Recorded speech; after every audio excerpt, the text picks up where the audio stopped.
Addiction to Purpose with Riches in Recovery welcomes you to our audience. We hope that you enjoyed today's show and will join in the discussion by dropping a review or comment. It would be tremendous if you would like, rate, and share our content, or even subscribe to our channel. Please be aware that not all conversations on this show are suitable for children. Additionally, we may talk about things such as sexual abuse, domestic violence, and drug or alcohol abuse. If you feel that these things may trigger you, please do not tune in. Finally, if you are a heavy daily user of alcohol or drugs and are considering stopping, please consult a medical professional for assistance. Welcome to the conversation. So I realize in the recording of this video that we say many times NLP, but with no explanation as to what exactly that is. The initials stand for Neuro-Linguistic Programming. This is techniques and models that help people understand how language affects their thoughts and actions. Hi, thank you for joining us for another episode of Addiction to Purpose. We're really glad that you're here today. Today our guest I met while I was in a recovery house. And when he would come in, he would teach us he would do meditation therapy with us. And, the thing that I remember most about that is that he could take us deeper into meditation faster than I ever really experienced. And it's just really memorable when you go through that, because you kind of start your meditation out and then all of a sudden you really don't feel or hear anything outside of yourself. You kind of notice that there's this voice out there, but you're really just kind of like deep into this meditation, and it's really an experience. And then he also does karaoke therapy, which is fun. So we'll talk a little bit about that. And then there's this whole other side to his business that quite honestly, I can't even scratch the surface on. I don't understand it, but he's going to share with us about hypnotherapy and one other thing that he does. So welcome to the show today, and my name's Rich, and over here we have... This is Rich V. And we are the Riches in Recovery, and today we have with us James. So James, if you'll introduce yourself and share your sober date with us. Oh, sure. My name's James C., and my clean date is February 24th, 1994. Man, yeah.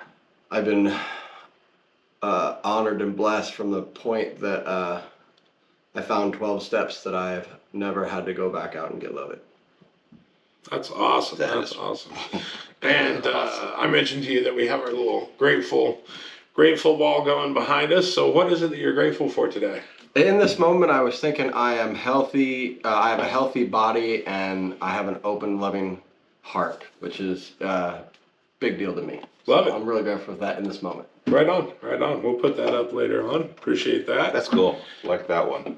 And then we always like to kick things off, not quite with like a meeting chair, but just qualifiers, if you will. How did addiction play a role in your life? That's a great question. And I could probably talk hours about this, but I'll give you the abbreviated version. Growing up, both my parents were alcoholics, and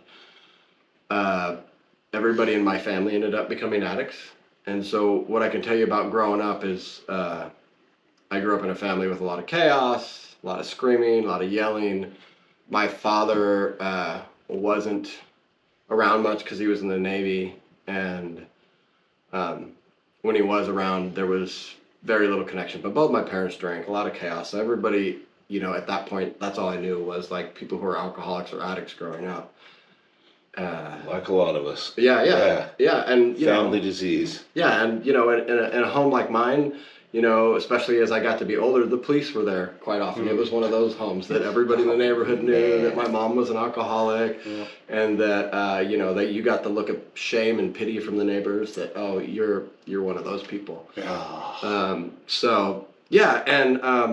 What I can tell you is that I got to see a lot of stuff and feel very alone I remember, like, one of the things I really remember about being young is that, people tell me they had these dreams and these hopes, and I remember just wanting to be left alone so that I could feel okay. I didn't feel safe, right? It was the biggest thing that I took from my childhood. And again, my parents did the best they could with what they had. It's not about like I say to a lot of friends, like, because of the 12 steps, I got to let them off the hook. But the reality is the reality, right? Yeah. And so, my using career started, I was probably around 9 or so, and it was a Thanksgiving, and my mom drank all the time, and I was never going to be an alcoholic because I was like, I could tell that that's not the route that I wanted to go. But the first time I picked up a drink, Thanksgiving, I drink it down, and my little sister was like, oh, I don't want that, and I drank hers too, like that instantly. And what I can tell you is my addiction, by the time I was 13 years old, I was using every single day. I was selling drugs at school. I was doing all the stuff that we do. Everything everything that happened in my life was about getting loaded. Everything that I did was about staying away from my home and going out and getting loaded so that I could feel better. I didn't know it at the time, but I got loaded because I didn't know how to feel and process all the stuff in my life. And All your relationships were all around getting loaded. That's how you made friends. everybody who I knew got loaded. I grew up in Vallejo until I was 13, and then I moved over to Sonoma County. But so, like, everybody I knew was who got loaded, and so my life in addiction was a lot of that stuff, man. I got kicked out of every high school I was in, which was several. Expelled, suspended, expelled, suspended. I even got shipped up to Placerville for a while because my mom couldn't handle me to an aunt. And I got expelled up there too for my behavior. I got into the system, and so I was locked up in and out of juvenile hall, did a lot of weekends, in and out of Los Gallegos, again and again and again. I violated probation 2 weeks before I turned 18, and I got locked up spent 3 months in juvenile hall. Got to spend my 18th birthday locked up in juvenile hall, having a bunch of little addict kids like me singing happy birthday to me. I wasn't happy about that. And it took me to places of, violence. I became somebody that I never even imagined I could be. Because I'll be honest with you, when I was a kid, I was really sensitive, quiet, I just wanted to be happy, right? And then I became somebody else. When I got loaded, all that voice, like we talk about this a lot, that voice went away. That chatter of, you're not good enough, you'll never be good enough, that all just kind of went away. And all of a sudden I felt like, oh yeah, I can do this life thing. And so, to briefly talk about some of the stuff I dealt with when I was 13, my father, I got a call from the Navy. He was in San Diego at the time, and they said they needed to talk to my mom, and I knew right away that something had happened because the Navy never called, and he had wrecked his motorcycle and died. And I found that out at 13, and at 13, that was the first time I overdosed. Not because I was trying to die. I just didn't know how to deal with those feelings, and so I took as much drugs and alcohol as I could, and I ended up getting my stomach pumped and blacked out. My first blackout, first of many. All right. And and that's how things went. And so what I can tell you is, just to get to today, kind of, or like to the beginning of recovery for me at least, is that it came to a point with some of the stuff that happened. I've had some intense car wrecks where people got hurt. One of the biggest things that probably was my path to getting clean was when I was 19 years old. I'd got some inheritance money, and I was driving my Firebird with my girlfriend and my little sister at the time, and I wrecked this car. And during this wreck, my little sister broke her back. My girlfriend at the time broke both her knees and an ankle. And they told me that, and it would have been my second DUI, but I got off on a technicality. And I went to the hospital, and they told me that my little sister was probably never going to walk again. Mm-hmm. And I did a lot of things that I'm not proud of, getting loaded, but that was the first time that I hurt somebody else that I didn't mean to hurt. Like, I was supposed to protect her. She's my little sister. I'm sorry. And so this shame storm came over me, right? And I just dove deeper into my addiction. Luckily, she's got a higher power. She was able to walk again. Wow. But she had some consequences. She had to wear a body cast for like 9 months and missed all her high school, had to do all her homeschooling. And as I dove deeper into my addiction towards the end, basically, because of the way that I showed up in the world, I didn't like myself very much. As a matter of fact, my regular dialogue was self-hatred. I was homicidal, suicidal. I used to sleep with a 44 under my pillow and a sawed-off shotgun next to my bed, and I wanted to die every day for a long time. And so right before I got clean, I put this 44 to my head, and I just wanted to pull the trigger. I just wanted to stop feeling so shitty about everything. I had no hope. Like, no hope whatsoever that my life was ever going to get better, that I was ever going to make a difference, that I was ever going to do anything that was good in this world. And I just wanted to stop feeling. And then I didn't do it. Obviously, I'm still here. Yeah. And I sent my little sister next door to get my neighbor who was going to some meetings, and they said, come with us. And I went, and my journey started. And I couldn't be more grateful for the fact that I don't ever have to get loaded again. Wow. Wow. Yeah. Yeah, that's a journey, and it's crazy where our addiction takes us, and where when we get well, we can come out the other side and be human. You know, it's we had a guest on here a little while ago, and he kept referring to, like, now I get to do human shit, and I kind of chuckle at that because it's almost how it feels, like we were somehow, I mean, we're not, right? But somehow less than that, we're not really functioning like a person functions when we're in that addiction, but it sometimes takes a lot to pull us to a point to get us willing to truly look at ourselves, and then it takes other people helping us along the way. So finding that program and finding that those steps and working that program and sponsorship and other people, and then being of service, that all makes such a difference in your life. Yeah, and so earlier we were talking about this like gift of recovery, and that not everybody gets it. So my truth is that, like, when I got clean, both my older sister and my little sister had got clean, right? Oh, really? Yeah, and so I was going to meetings for a while with both of them, and I can tell you now that I've been here a long time that around 9 years clean, my older sister overdosed and died in jail. Oh. And I got to be with her, and I got to hold her hand and say goodbye. And she just, I believe that she just couldn't get honest with some things. And so she kept getting loaded. And then 7 or 8 years ago, my mom died of lung cancer because she wouldn't stop smoking, even though she was a hardcore alcoholic. She would only binge drink. And right after that happened, my little sister couldn't process the trauma, and she'd been getting loading for a while. And now I just got to visit her a couple of weeks ago in jail, and she's schizophrenic now because of the use of meth. And so what I can say is,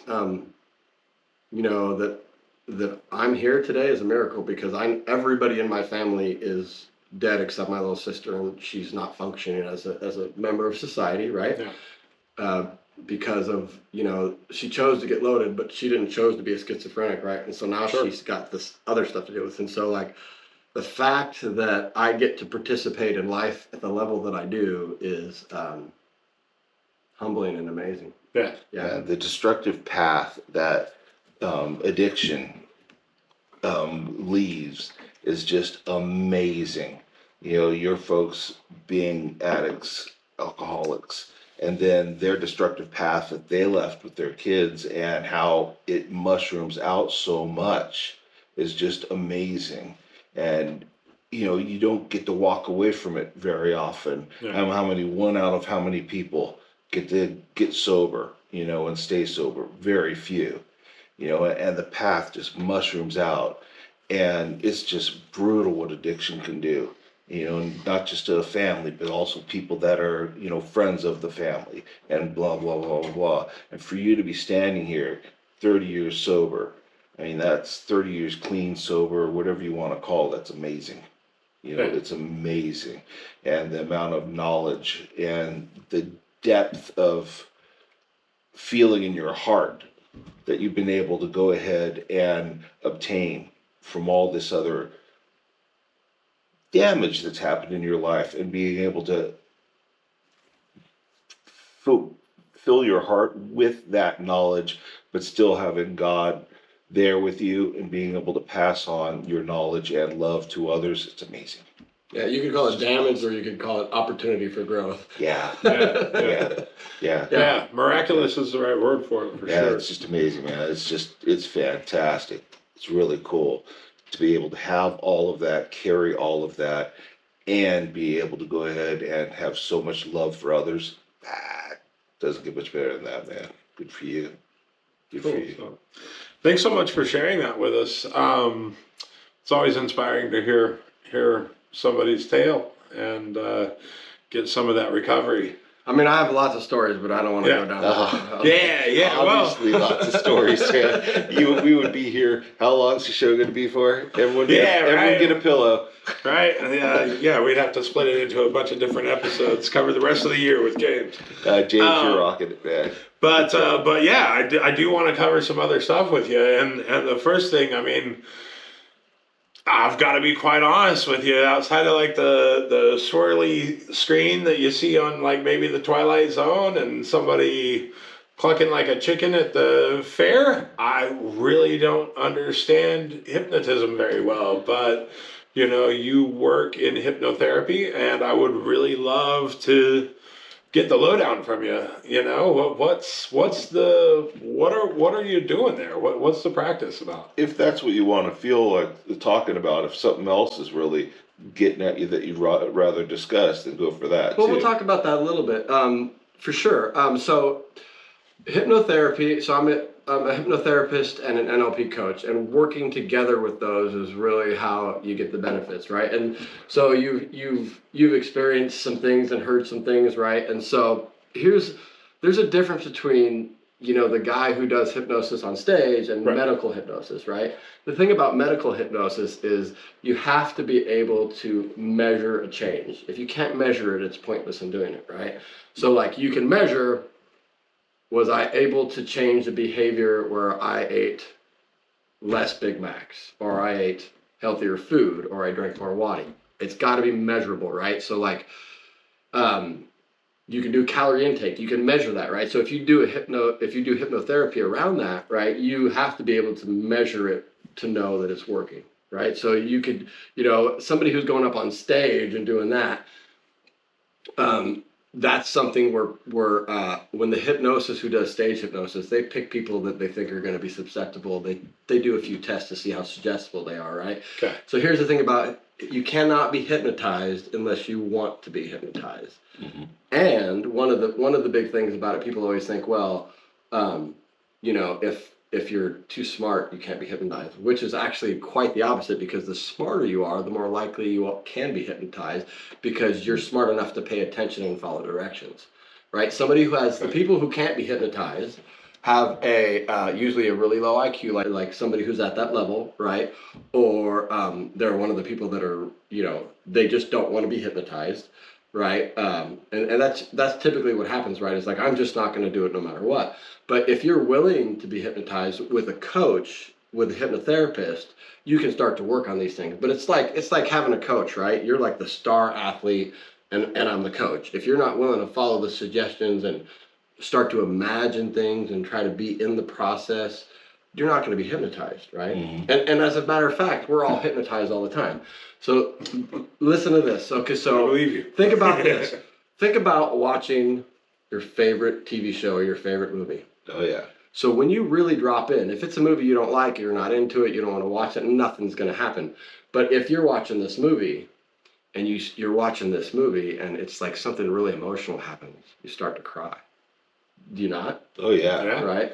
Is that person on there? Big tear guy, yeah. Right. Is that person on that movie? You know consciously they're not actually being hurt. It's a movie. But you have dropped into imagining that you're in that space, and for that moment, you were hypnotized by the TV, right? Oh man, all I got to do is hear the music for Up. Uh-huh. The movie Up. And man, like I can almost feel the waterworks coming on. And, Like, and that music is what we would call a trigger or an okay. anchor, right? And so Shawshank Redemption. there you go. Get busy living or get busy dying. Yeah, way to go, man. Yeah, Exactly, right?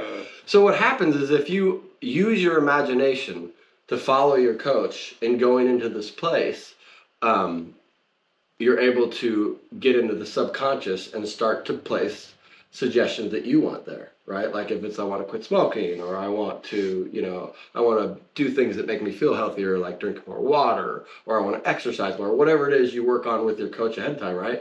And so once you get to that place of being relaxed, into that place where you're susceptible to suggestion, then with a coach you can start to plant those things in. And it takes repetition. It doesn't happen, you don't walk into somebody's office, they sit down, they hypnotize you once, and then all of a sudden you walk out a millionaire next week, right? Like it takes time to get in there. Our subconscious takes a little bit of effort. So that's really what it is we're letting you get to a relaxed state, just like meditation. So you've been to the classes I've taught in meditation. Yeah, right? absolutely. And so when you meditate, it's the same brainwave frequency, right? So you get to a place of being really relaxed. You're in this meditative state. The difference between hypnotherapy and meditation is the goal for meditation is just to learn to drop into that frequency. Mm-hmm. Just so, and like for me, if I just close my eyes and I take a deep breath,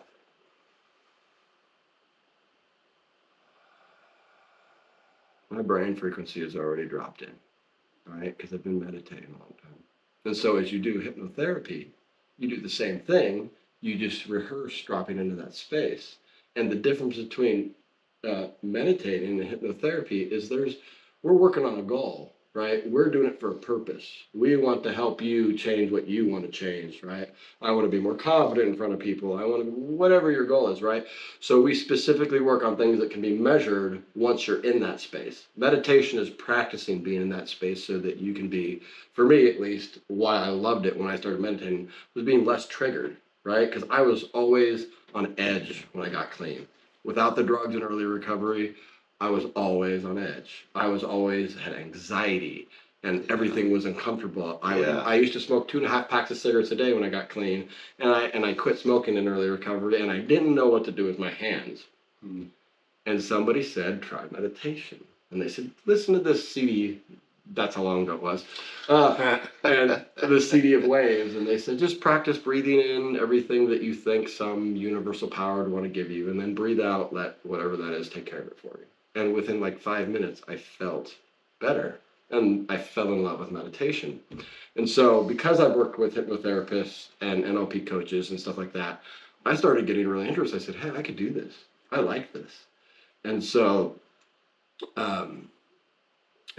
like, I've started doing NLP, hypnosis. I've been teaching meditation classes for years, and I love being somebody in recovery. I consider myself to be what's called a seeker. One of my old friends taught me that, like, just keep checking things out until you find out what really what lights you up, what gives you that passion, what gives you that fire, what makes you feel like, man, this is what I'm supposed to do. And what gives you a buzz now? Yeah, I've tried a lot of things, right? Yeah. I'm sure you guys have too. Yeah. Mm-hmm. And what happened with a lot of them is like, yeah, maybe not. Right. But then when I did find those things like meditation, I Yeah. would drop into those things and I would really give it that. I flipping love to Meditation. meditate. Yeah. Absolutely love to meditate. Yeah. I could do it a couple times a day, and it's my favorite time of the day. It's when I could just drop into meditation and just dig it.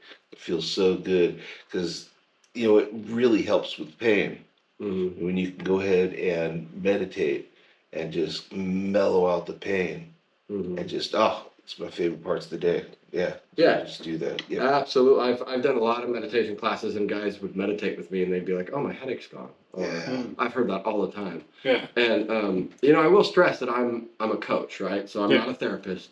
I don't diagnose or treat anybody. What I do is I work with people to help them change things in their life that they want to change, finding the skill sets that they have, and help them work on changing the things that they want to change. Again, I'm not a therapist, I'm a coach. I help guide people. So I think one question that just like came to mind while you were talking is you kind of hear in some meditation circles about manifesting. Mm-hmm. some of what you said almost kind of seems like it would have some similarity in the way that you're like planting a seed or a thought that you're going to practice. Is there a similarity? I mean, what's your response there? I would say yes, because, okay, so with hypnotherapy, one of the things we do is we rehearse something, right? So they did the study. And one of the studies they did was they took a bunch of people and they had them take a piano piece, right? And the first group, they practiced the piano piece every day. Boom, boom, boom, boom. They just kept practicing it. The second group imagined doing it flawlessly. They had never touched a piano. They imagined in their mind doing it flawlessly. The third group did nothing at all, right? And so when they did the study at the end, the people who didn't do anything at all, they went to play the piano, no change, right? The people who actually practiced did better than anybody else. But surprisingly, right behind them, the people who imagined doing it perfectly 10 times a day or whatever it is they did almost as good as the people who practice it every day without ever actually touching the piano. Interesting. So when you talk about manifesting, Okay. by us rehearsing that in our brain, and when we do it in a state of hypnosis, right, you can actually start to change the way that you see yourself showing up. Now, I'm not going to get into all the different, like, I can change the cosmos. That's for another topic. Right. But I do believe that if we start to change our inner dialogue and the way that we see the world, and we believe in our subconscious that we can do something, we absolutely can. Okay. We can shift that quickly. And in a little while, I'll do a process with you guys, an NLP process, and show you guys something really cool when you're ready. Cool. Yeah. Cool. Great. So are there like specific things that you treat in your practice? We obviously talk about substance abuse on this show, Mm-hmm. but are there specific things that you lean into? Yeah, I want to stack onto that a little bit. Have you been able to help an alcoholic, let's say, with hypnosis? Because an alcoholic seems like that's a pretty tough nut to crack. Has hypnosis helped with someone who's an alcoholic obtain sobriety, or is that too difficult to ask for hypnosis? Well, that's not. I don't think it's too difficult. I think some people go down that route and they help. But here's the deal: to do the kind of work that hypnosis and NLP offers, I really suggest you get clean first. Right? Yeah. That's not your primary purpose, because You really couldn't. there's a lot of avenues out there to help people get clean, right? Yeah. 12 steps, there's, recovery places, and, there's a lot of getting clean is the step to it, right? Like, there are people that say they do that, but that's not what I'm not looking to help people get clean. I want to help people, once they get clean, really start to change the way that they show up, because I think that's just the blank slate, right? Because we have this gift of life once we get clean. Yeah. And then once you figure out that you can be clean and live your life, let's figure out what you want to go after. What do you want?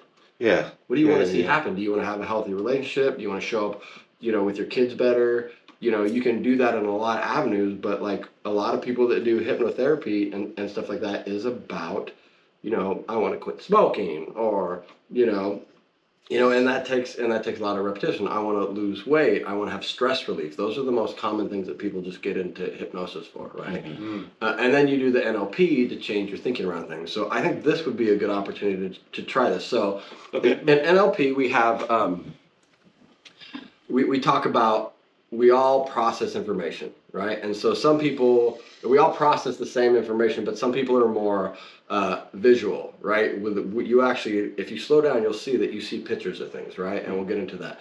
We smell things. We hear things.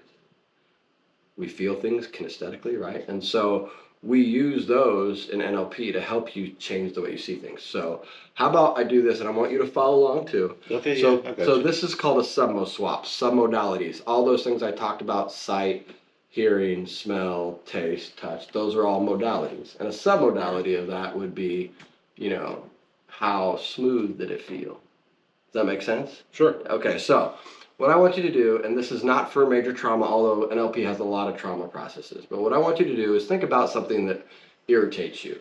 Not like, childhood trauma, but like, let's say you don't like, people who cut you off in traffic. Whatever it is for you. Okay. Think about something that really kind of gets you going a little bit, but it's not something that's going to push you over the edge. And you can think of something too. Okay. And if you're watching on the camera, you can do this too. Okay. Okay, you got something? Yep. Okay, so tell me, you're not going to tell me anything about it, but what I want you to do is notice, do you see a picture of it? Yes. Okay, now is that picture you see, about where would you locate it if you were to point to it? Here. So right here, Yep. top of your brain. Okay, is that picture in color? Or is it black and white? More black and white. Okay. Is it like very detailed or is it kind of blurry? More blurry. Okay, so it's blurry, it's black and white. As you really focus on that thing that irritates you, if you were to give it a number from 1 to 10, 10 being really frustrating, 0 being not at all, what kind of number would you give that? And really focus on it. 6. 6. Okay, so it's definitely, if you give it your attention, it will definitely irritate you. Yes. Okay, cool. Did you find something? Yeah, it's a 9. Okay, good. And it's not a trauma, right? No, it's not a trauma. Mine's in color. Okay, Yeah, okay. So here's what I want you to do. I want you to take it's right here. that picture. You guys both have them about the same spot. So I want you to you take that picture and you push that picture out 100 feet out that way. Push it out as far as you can. You do the same thing out that way. Yep. Okay, just notice it as it's out there farther.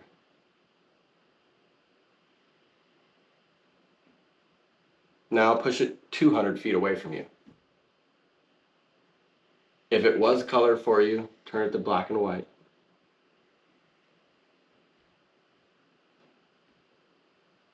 Now go ahead and push it 300 feet away, to where it's almost so small it's like a dot.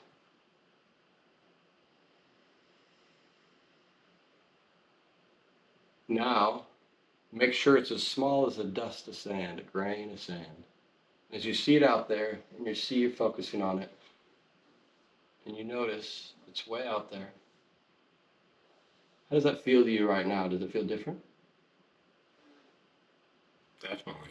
Now imagine that the wind picks up and it blows that little speck of dust away.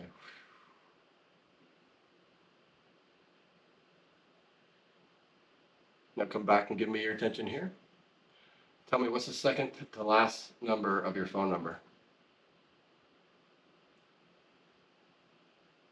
8. 8. Okay. Well, That's funny. Yeah.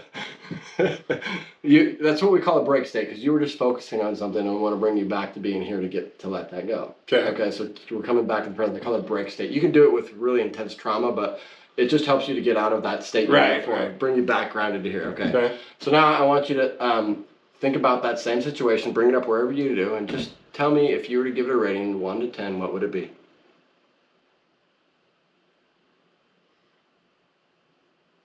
7. 7? Yeah, it's not quite as bad, and no, I'm not quite as irritated about it. Oh, like a 2. Like a 2. Like it drops for me really quickly. Right, and there's some other things about that. So, but let me ask you this. So it was a 9, Yeah. and now it's a 7. It was a 6, and now it's a 2. Which is true? The 2. And why is that? Because it's a mild irritant that I blow out of proportion. What do you think? It's out of my hands, and there's nothing I could do about it. It's just something Oh, I see. You're holding on to it a little more. Okay, got it. Yeah, there's nothing I can do about it. It's just something I've had to deal with for a long time. The way that you feel about it changed in 4 minutes. Yeah, and I know if I worked at it, I could be able to get it to less. It's just right now, it doesn't just affect me, but it affects others. So if I had you as a client, we would spend a little more time on that, and we would do some other things that help you change in your brain. Okay. But all you did is the Submo swap. All you did was you took that same image, you looked at it, focused on it, and you changed it the way that your brain accesses. And so one of the things about NLP we study is our eyes. So our eyes are actually part of our brain. And so we know if you're looking up, you're seeing images. We also know that if you're looking down, you're accessing emotions. And usually when somebody's eyes go sideways, they're hearing things or processing if they go really fast, right? Okay. And there's a lot of studies that say that, if you look one way, you're making something up, and if you look the other way, you're remembering something. But the truth is it's like left-handed and right-handed. We're all a little different. So so the point about doing a submo swap is you can change the way that you think about something, because that's what's important. Because the truth is when I ask you which one of those is real, and the answer is both of them, because it really depends on where you're at. Sure. If you're focusing on that and it makes you feel tense, it's real for you. Yeah. And if you were able just to change the way you think about it in those few moments with just that little exercise, what else could you change your thinking around? Really, think about it. What else could you change your thinking around? If you could change your thinking around that, like that, what else in your life do you think could shift if you gave it a little effort? Sure. And you had the right guidance. No, it's good. That's really good practice. No, I love that. Yeah, and there's a lot more techniques that we do. A little speck of dust. Yeah. Yeah. Boom, there goes your worry. There goes your irritants. And so here's what I believe. I believe that our subconscious knows what to do with that. So by tomorrow, you might notice that it's a 0 because your subconscious is like, oh, I already know that I need to work on that and let it go. And it's already working on it. So my assignment for you guys is tomorrow, pull it up again and see if it's different. Okay. Right? See if it's gotten down even lower, or see if it's gotten to a 0, and text me, let me know, hey, or whatever your experience is, just let me know what it is, because that's how we measure things. If you, one of the things we talk about with hypnotherapy is something we can measure. We can also measure your anxiety level. How stressed do you feel in the situation? You know when you're a 10 stressed, and you know when you're 2 stressed. You could go, well, I was still stressed, but I wasn't as stressed as I was. I could talk more clearly, right? So we can measure those things by doing some work. So I hope that was useful, but that's just the tip of the iceberg with NLP. Yeah. Well, I mean, for the sake of honesty, because I think it's interesting, what I use is something that I find, and for me, it is something that I find mildly annoying, because I'm kind of obsessive, but my wife has a tendency to make me late, right? Mm-hmm. And it bugs me. Mm-hmm. And so that's what I initially pictured. And oh, good. I thought it was me being late. No. But it is. Yeah, that's a subliminal message to you, man. By the way, no. But she has a tendency to make me late, and it does annoy me. It is something that I already kind of work on. Okay, what's the point of getting pissed about this? It's something I already kind of try to work on. But it is something that I still when it happens. I feel the anxiety come up for me. But for me, when I pictured it and I had a good grasp on it, partially for the sake of the show, I didn't want to pick something that was going to really get to me. Right, that's what we don't want to pick a trauma. Right, I don't want to sit here and be for the rest of the show. But so I picked that. But even initially, when you had me slide it 100 feet out, I felt my anxiety that I had around it slide already. Right, and then the further that you had me push it out, I was really that doesn't matter. Yeah, all you did was take a picture in your brain and change it. So yeah, so you weren't even probably aware you were making a picture of it before. No, But yeah, I found that interesting. But I just figured I would just share the whole process for me, since it wasn't anything that really involved anybody that would get mad. I mean, my wife will see it and laugh about it. But. And you notice with that certain circumstance, you didn't even have to share with me what it was if you didn't want to. Right. Yeah. Right. Yeah. Right. So certainly. Yeah. It was really about your inner stuff. So you can, but you don't have to. Yeah, I just kind of did it for the sake of experiment and for for our audience. I thought that was really interesting. And you'll notice next time your wife is late, because if she's late on a regular basis, she probably will be. Yeah. Maybe just notice your reaction. Yeah. Yeah. Internally. Yeah. Absolutely. Yeah. No, that was super interesting. Now, the amount of work this guy's done, actually, he and his wife, since he's been sober, is just beautiful. Their relationship is just ridiculously cool since he's gotten sober. It's just awesome. I had to throw that in there. Yeah, it's pretty cool. That's an accomplishment right there. Yeah. It's cool. We're doing great. Yeah, She's pretty awesome in her own right. she is. So, well, I mean, I guess we kind of talked about, we've covered a lot of stuff that I had kind of set up to talk about.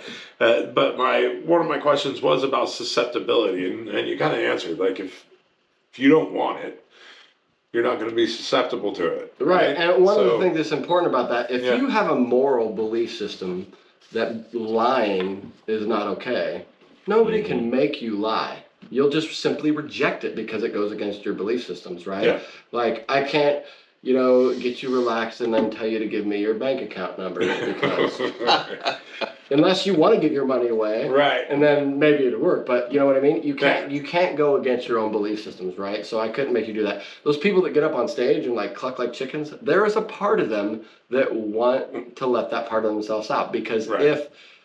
if they weren't, they wouldn't do it. Sure. So so the smarter you are, the more chance you're going to be hypnotized because you have the ability to focus on what you're hearing from the hypnotist's voice, right? Mm-hmm.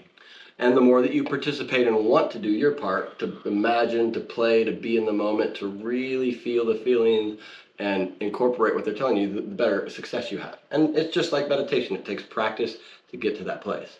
I was on a cruise, and fiance at the time talked her into going up there with the hypnotist, and yeah, they had just had her doing all sorts of stuff. It was pretty entertaining, pretty darn entertaining, yeah. And she's probably inside of her, she wanted to do it. Yeah, really super smart gal. She's very smart. Told me people have tried to hypnotize me before. It's not gonna work. The guy got her just like that. It was pretty funny. Yeah. Cool. We kind of spoke a little bit about the difference between meditation and hypnosis. Meditation is calming yourself down, accessing the brainwave, getting into that point, and then hypnosis is adding in the goal, the purpose, the work, the training, yeah. Right? So, and that makes sense. Repeated sessions. It's like training, right? The more you train it, so the more you train it, the better that muscle is going to get. Yeah. Let me ask you this. Yeah. You don't have to tell me what it is, but think about stuff from your childhood, and what's the first thing that comes up? Did it have an emotional charge to it, negative or positive? Positive. Positive. Okay, and it doesn't matter if it was positive or negative, but it wasn't meh, right? Right. So one of the things, that's why when I work with a lot of the meditations, even some of the one I created called Joy, it's meant to invoke an emotion in you, because once you evoke an emotion, your memory is stored differently. That's why you remember all the traumatic stuff, and that's why you remember all the great stuff, and the stuff in between you don't remember a lot of, because your brain puts it into a different file and says, oh, this is emotionally charged, I'll remember that, right? And so it's kind of like, getting yourself to a place where you feel really good, really into that zone, and then your brain will just store it differently, so it's easier to access too. Interesting. Yeah. Interesting. I can go off and left it up. Yeah, no, I'm sure. I love geeky crap like that. We could probably talk about it for hours. I was going to mention I did a little bit of training in my previous non-sober life as a sommelier, and we would have to learn to smell and identify smells, and somebody told me that the easiest way to do it is to attach it to something from your childhood, right? So like grandma's apple pie. Mm-hmm. But what you just said kind of clicked with me, because obviously that's attached to emotion, right? That's attached to loving grandma's house, feeling good at grandma's house, right? So that's why that smell is so accessible in memory. Smell is one of the most powerful. That's one of the most powerful anchors for memory. You can smell one thing and be right back into a place. Yeah. It's very powerful for a lot of us. Yeah. It was funny. My thing that I thought of though is in my backyard when we lived in Maryland for a while. I'm like 7, 8 years old. My dad throwing me. I'm going out for pass patterns. My dad throwing me the football. But yeah, I remember all that. But I remember the smell of the grass, and the smell of the football when I caught it and all that stuff too. The smell came back to me just as much as the picture of it came back to me. Yeah. I always say that's why there's no place like home. It's because when you get there, you're like, it's all my stuff, it's all my smell, it's all, you Yeah. know, right? Yeah. Like your brain's like, okay, I'm safe, Yeah. you know? Yeah. Yeah. So, because you're home. Yeah, when I meditate, the place I go to is Lanai in Hawaii, and the smells, just that's why I go there, because the Yeah. smells are so beautiful, and that I love that place. So I spent a lot of time with you or I spent some time with you in the meditation practice, and you use a lot of sound in your meditation, and it's not like waves, you know, or it might be, but And one of them it is. you use other elements of just tones, if I'm not incorrect. So describe to me what role those play. So, meditation can be very layered, right? And you remember how I talked about the modalities? We all process information differently. And I try to use as many layers as I can when I teach meditation. Because like I said, when I got into recovery, I found out that I love meditation. So I started taking classes. I did a bunch of places, Berkeley Psychic Institute. I've had trainers that were private classes. I did all this stuff. And I've kind of incorporated all the stuff that I've learned. And because I don't believe that we all are going to fall in love with the same meditation, right? You might love the meditation I teach, number one, that's about so-and-so, and you might hate it, right? And so I teach these different ones with different sounds, different things to help people connect, because I work with big groups of people. I want to be able to cast a wide net, so to say, right?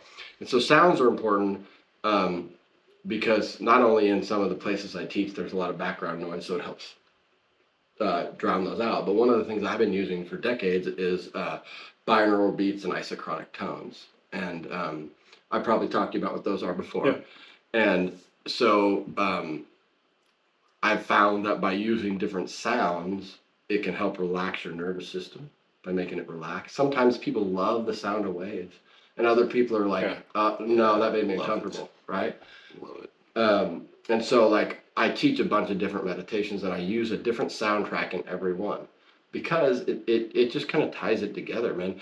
I'm also a DJ, so I love music. Yeah. Right. So like, but when I found binaural beats, I use a company that I've been using forever that I actually record my own affirmations in my own voice, right? And they take that and they put it on a binaural beat track for me, and it plays subliminally in my deeper levels of binaural beats that I listen with my headphones. And so every time I listen to my meditations that are custom made for me, behind there is my voice telling me the affirmations that I want to hear. So it's even going deeper into my subconscious for me.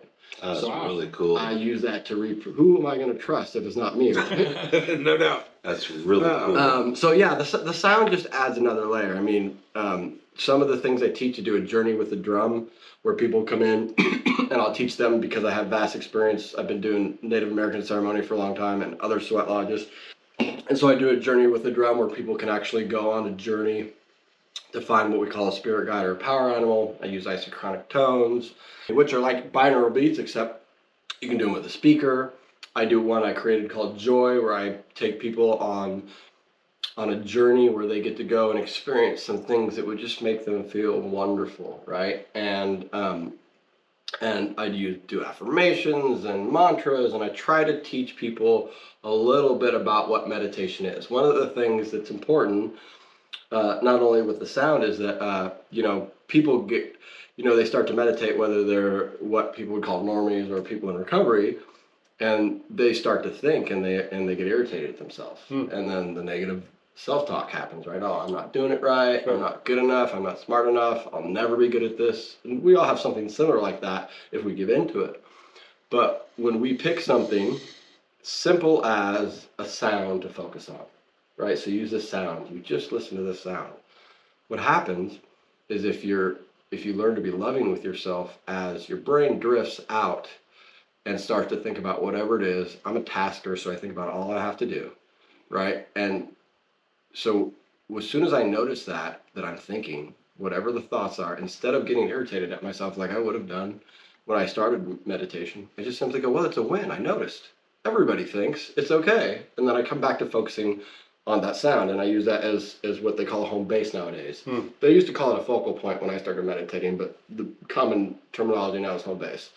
So whether you use sound for home base, or whether you use a feeling of kinesthetic touching something, whether you notice, get real quiet and feel your own breath or heartbeat, whether you meditate on a smell, like if you're outside, you can smell the pine or a lemon or whatever. You can have your eyes open and focus on a candle, right? Whatever it is you use at home base, and I use sound a lot because I like the layers. You just simply train your brain to come back to it. For those people who go to the gym and work out like I like to, it's the same thing. Every time that your brain drifts and you come back to focusing on that home base, it's just a rep, right? The more reps you do, the better you get at focusing. Or hopefully if you're at the gym, the stronger you get, right? So that it's the same concept, but I like to add in all the layers. I want the most chance for success. Yeah. Yeah. Does that explain it enough? Yeah, yeah, yeah. That's Absolutely. awesome. No, yeah, that's absolutely. great practices. Thank you. I got so much to think about now that when I meditate. Great. Thanks a lot. No. You're missing the point. I'm kidding. Yeah, right. I'm totally Nothing. kidding you. That's funny. You can do a pre-thought meditation, so you can really think about what you're going to do when you meditate, and then be quiet.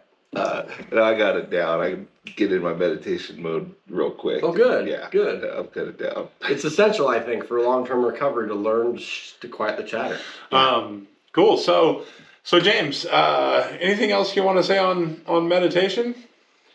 Yeah, I guess I would say that if you're learning meditation, be really easy with yourself. And this is the way I always look at it, is that when I first got into recovery, having my feelings and my thought processes were like having a needle in a record. If for you people remember a groove in a record, like you people remember Vinyl's records. back. Yeah, so like it's like being stuck in a groove on a record, right? I was stuck in rage and anger and fear and resentment, and then through all the different stuff that I've learned in recovery, whether it's 12 steps or whether it's meditating, like by practicing these things on a regular basis, I've learned to change that groove to peace, happiness, calmness.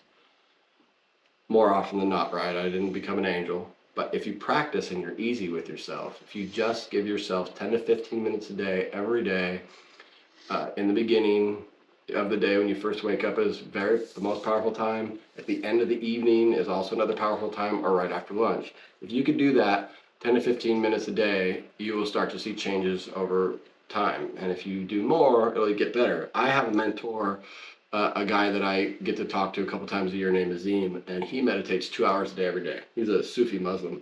But he says that if you meditated 10 minutes in the morning and then you add 10 minutes at night, it'll quadruple your benefits. So just being easy with yourself about it, being gentle with yourself. Don't look at it like pass or fail. Just look at it as you're growing. Nobody ever got good at anything without stepping into practice and being uncomfortable. So just be easy with yourself. That's the best advice I can give anybody. Yeah. Yeah. Absolutely. That's one of my big things, is that it's a meditation practice, not a meditation perfect. Yeah, So, exactly. And I like that. Yeah. And the thing with meditation for me too, it really helps me open up myself to be receiving and to giving love. I really want to live not in a land of fear, but in a land of love. And when I meditate and I get myself open to it, I can open myself to love that much easier. And so meditation just gets me right there, ready to do it. And takes away all the other garbage that's in my way. Gets me open to feeling, living in love. And so it really helps in that area too. Yeah, beautiful. Yeah. Yep. So one other thing that you did when I was in a recovery house was, and I think a question that a lot of people ask themselves when they go to get clean or sober is, how am I going to have fun anymore? Yeah. Right? That's a big one. I'm never going to have fun again. But one of the things that you did is you brought karaoke into the house. So cool. And everybody's nervous and they don't know what they're doing at first, but then after a minute, everybody is up and having some fun. So I'd love to have you talk a little bit about that and how you saw it kind of change people a little bit. Yeah, I'd love to talk about that. So I have a lot of passion about that because when I got into recovery, I was really young. I was 3 months before I turned 21, and I looked around and I said, "These people are old." I mean, they were like 30 years old. I was like, "What am I going to do with these old people?" These old farts. And I wanted to have fun. And eventually, my path led me to. Kind of funny. It started with me being in a play with my daughter where I started doing karaoke, and it was like about me facing fears. And this story is a little important to me because this is how like my whole path got started with this. My daughter was in a play, and I showed up because they said, you know, my wife at the time said, you know, your daughter needs you there. So I showed up to this rehearsal thing, and they were like, we need some adults to be in the play, and me and one other father, I was volunteered, and I was like, at that point in my life, I've never sang in front of anybody. The only dancing I ever did was going dancing in recovery events, and so like here I am with all these really talented kids that are like they know how to sing, they know how to dance, and I got asked to be the main part in this Babes in Toyland. Pardon me. How old was your daughter? She was about 16 at the time. Okay, thanks. 16, around there. Yeah, she was a teenager. And so I got into this play because my daughter wanted me to, and it was the hardest thing I ever did because there was this lady who was the director who was the scariest, loudest, meanest person I ever met. She intimidated the crap out of me, and I was very insecure. But I did it because I love my daughter. Right? Yeah. So I stepped into this place of being uncomfortable because I cared about my daughter more than I cared about my own comfortableness, right? And that went great, but what it did is it taught me, and the best thing about that was the way that my daughter looked at me. That was powerful. Sure. That was one of the best things in my recovery, right? So great. But what happened is I'm like, well, if I can do that, maybe I can sing karaoke, and I started singing karaoke. And that progressed to me having a cab company where I had cabs in Petaluma where we had karaoke and disco balls and laser lights and subwoofers, and I did that for a few years running that company. And it was fun, but being a person in recovery, it got old. And then I started my DJ business and karaoke, and I started working in, one of my friends worked at one of the recovery places, and we started talking. I'm like, I would love to do this with clients. And I started at the same time working in recovery and at senior facilities with people doing what I call therapeutic karaoke. And there's actually on my DJ website, there's a section on there that talks about that and all the benefits of singing together. Like, you know, back in the day, like a tribe, they would sing together, whether it was prayer, whether, you know, when there's all these studies that show when people sing together, they bond together and they start to like each other more. And so I started really researching this after I started doing it. And what I realized is that it was, for me, it started out as, look, I know that everything in my life is a challenge when I first do it. It's always, if I make my mind up around it, that it's going to be difficult. It's going to be scary and difficult. But I learned that you can drop into that and then eventually push through it, because I was uncomfortable when I started doing it too. And so I teach these people, I create this space in the rehab with people in recovery, and I say, and I tell them, look, you don't have to do anything. I don't force them to do anything. You can't force us to do anything. Right? It would never work. But what I do is I create a space where they're okay to, you know, just sing and have fun and not make it about being a good singer. And then once they start getting comfortable, and I kind of like, you know, talk about recovery, and every opportunity in life starts with feeling uncomfortable if it's new to you. And then eventually, if you do it enough times, you get comfortable. And what happens is and I've done this with thousands and thousands of people, hundreds and hundreds of times, and I tell you that I've seen people in a group of people where they're just like, there's no way I'm singing karaoke. I just got sober, clean, and and then the next thing you know, the end of the night, I gotta go, and they won't give me my mic back. Right? And one time I even seen this. One of the most amazing things I've seen doing therapeutic karaoke, and I do group songs with people to help them open up. I'll get them up, and they'll all be singing groups. I've done group songs with hundreds of people in certain events, and there's just power in it. There's power in it. Oh yeah. And one of the most powerful things that I saw in a recovery setting was, there was this young lady, and she was literally detoxing from heroin. She was not even 2 days clean. Her hands were shaking. Not happy. And she came up and she says, I want to do this. And she sang a song and she was crying the whole time, and she did it, and I was blown away at her courage. Right? She did this. She's detoxing, but she knew she wanted to, and step into something different. I don't know that I would have ever been that brave at that point in my recovery. No doubt. But Right? she did it, and she gave me hope. Right? She gave Yeah. me inspiration. And I'll share one more thing if I can. I'd be all misty-eyed watching that. I used to work with a lot of senior facilities and a lot of brain care units. And so Yeah. the thing that's interesting about singing is that you may not even be a person that can still talk or have a cognitive conversation with somebody. There's this one woman that I used to work with that never would talk. She was in a wheelchair, and she would smile at you. That was all you'd get. And I'd play a certain song, and it happens to be Somewhere Over the Rainbow. And this woman never talked, and she would sing it perfectly. She'd get on the mic and sing it because it's a different part of your brain that accesses it. Yeah. And she happened to have been, and it happens a lot where they can't remember certain things. They can't remember your name that that you've known for 5 years, but a song from their childhood they can sing without even looking at the words. Yeah. Wow. Right? And so because it accesses a different part of our brain, right? This particular woman in the senior facility, she used to be a Broadway singer. Right. And so even though she couldn't talk, man, and like seeing her smile when she sang that song was like, wow. Like, so I've seen some pretty powerful stuff with it. So it all started because I stepped into something that was like uncomfortable for me because I was trying to be a good father. Yeah. But it all progressed into me now owning a DJ business and being on a mic and talking in front of people all the time. And by the way, I was petrified to talk in front of 2 or 3 people when I got into recovery because I just didn't feel good about who I was. Mm-hmm. I felt shame about everything, and eventually I just practiced talking in front of bigger and bigger groups of people, and it became easier. Yeah. And this was like anything in life. If you practice, you'll get better. You might not be perfect, but you'll get better. Yeah. I think with anything, once we get into recovery, if we just follow just doing the next right thing, just listening to our higher power and just doing the next right thing, whatever your heart's telling you, what's the next right thing? Just doing that. You obviously, what was the next right thing? Well, doing this musical or play with my daughter, well, that's the next right thing. That's going to help my recovery. That's going to help my relationship with my daughter.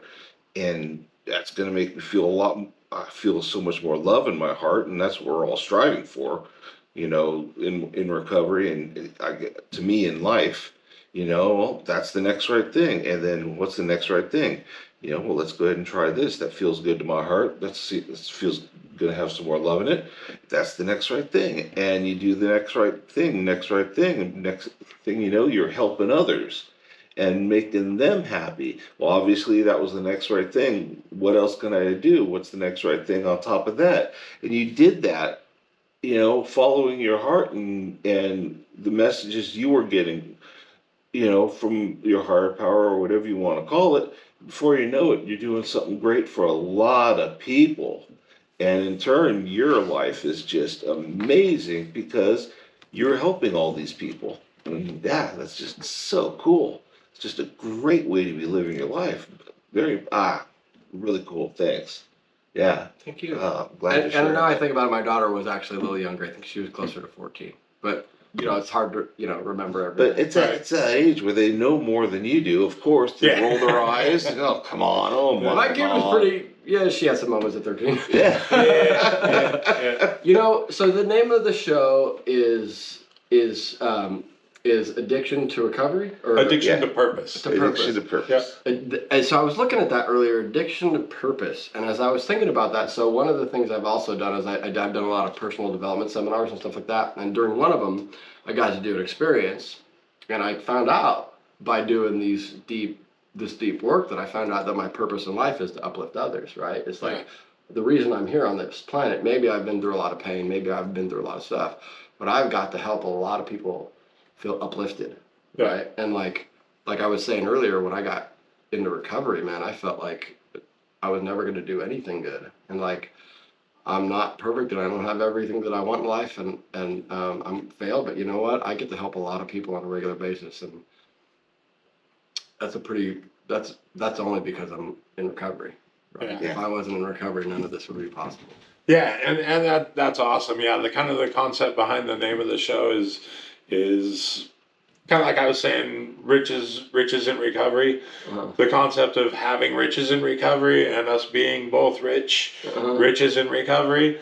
The name of the show is also kind of has two meanings, as in from addiction to purpose, and also having addiction to purpose. Because I know that previously, well, still in life, quite frankly, I am addicted to pleasure. And pleasure is, right? Pleasure is short term. Pleasure gives me no long term Nothing wrong with that, though. effect, and if I go around and I'm constantly seeking pleasure in the form of sex, food, whatever I can intake for that little dopamine hit, then I get no true long-term effect. But what I do get long-term effect from is when I find purpose.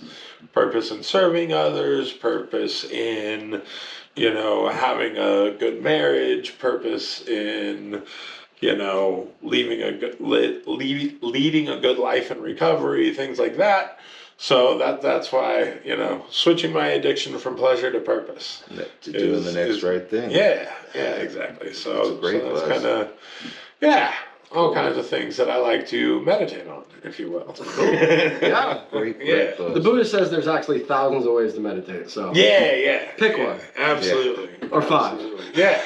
Anything mine. that you're doing, realistically, yes. Anything that you're doing with full intention can be considered meditative, right? Like if you're truly focused on one thing, then you're sort of in meditation on that you're doing. Yeah, it's one of the things I tell my students all the time is like if you work out, as long as you're not like listening to heavy metal while you do it, like you're completely in the moment, that's meditation. Right. If you're painting or you're playing guitar or there's really people who bicycle or run, it always sucks to get started, but once you hit that zone, you drop in. Oh yeah.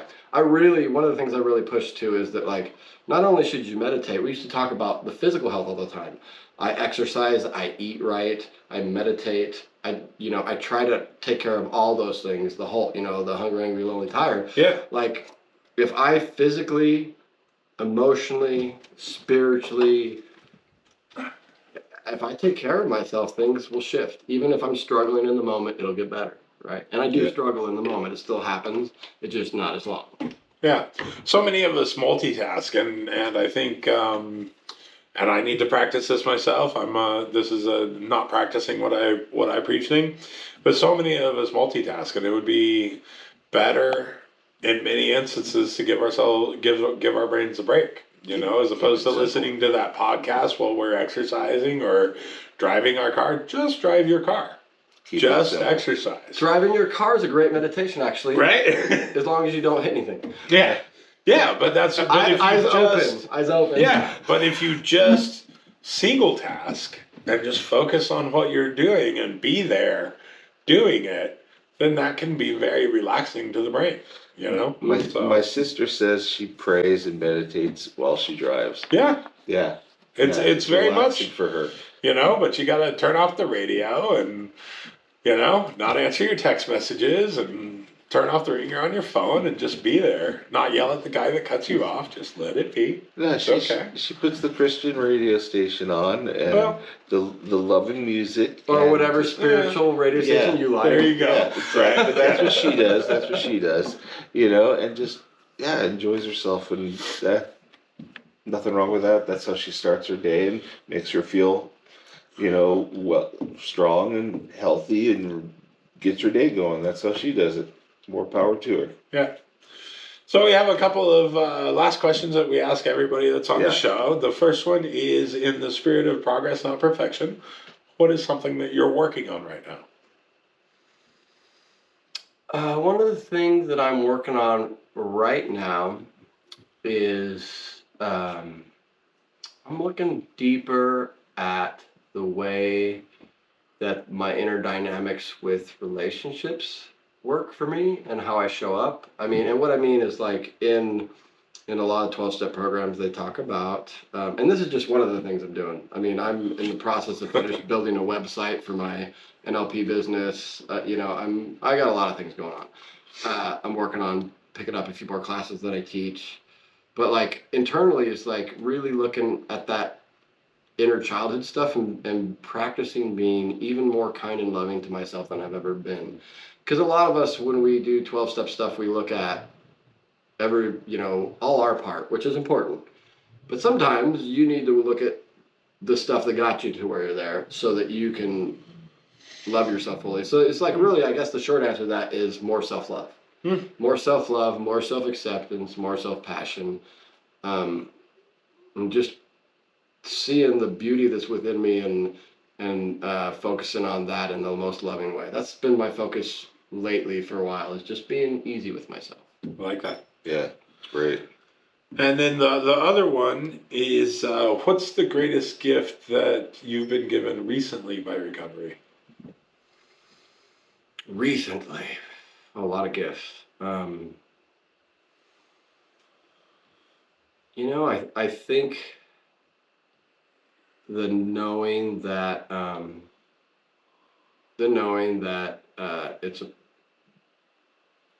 the feeling and the understanding, the internalization that it's a process, that I don't have to be somewhere specific, because even in certain times in my recovery, even though I know better, I'm thinking, well, you should be there. Look at that person. They've got such and such, and I should be there.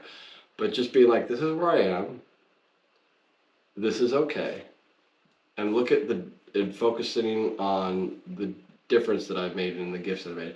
I mean, because I always think one of the biggest gifts I've ever got is if I was to die tomorrow. I plan to live to be like 100, but if I died tomorrow, I would know for a fact that I raised 3 children that all love me and that are all adults and that call me and respect me and ask my opinion about things. And these kids are, 26, 28, and 31, right? Not really kids anymore. Yeah. But like, that's probably one of the biggest gifts in my life. But now it's just like, okay, I did that, and now I get to like just, I guess the gift is just the idea that I know that self-love. I mean, it's like a theme, right? Like not only am I focusing on self-love, but I really do have self-love. Sure. Like, so I guess that's what I'd say is like that I have been more patient, more kind, more loving, more nurturing to myself than I've ever been before, and also looking at some of the scary stuff deeper and deeper, and still loving myself through the process. Sure. So, I mean, I could probably go on another 30 minutes just about that, but I'm not going to. Yeah. Okay. Very cool. I know that you said that you've got a lot of things in development. Is there anything that you'd like to share, like your information with the audience? Oh, sure. Well, my number is 707-591-3397. I do many things. One of them is I'm a wedding DJ, and I have the entertainment business, and I teach in lots of rehabs and places like that. So if you need a teacher for meditation or karaoke, or you're getting married, give me a call. I also have a website for that, caseentertainment.net, and I am working on a NLP coaching and hypnotherapy website right now. It's not up yet, but I'll send you the links later. Cool. Yeah, cool. That's one of my projects. Yeah, very good. And I will put his contact information in our show description as well, so that you'll get that, just in case you didn't jot it down or you're driving or what have you. And yeah, if you have any questions or comments or need anything else from us, please do feel free to reach out. All of our contact information is also in the show description. We, as usual, will release guided meditations and a book report during this month, and we would love it if you'd join us for that. I'd really like to thank James. This was a really fun conversation, and I feel like I learned a lot. I had a lot of fun too. Thanks, guys. Yeah, thanks, James. That was fantastic. Yeah. And I'd like to thank our audience for being part of my sobriety today. Thank you. Thank you so much for giving us some of your time. We really hope you got something out of today's episode. We would be honored if you would like and share the episode, or leave a review or comment with your takeaways. Don't forget to subscribe to tune into future episodes.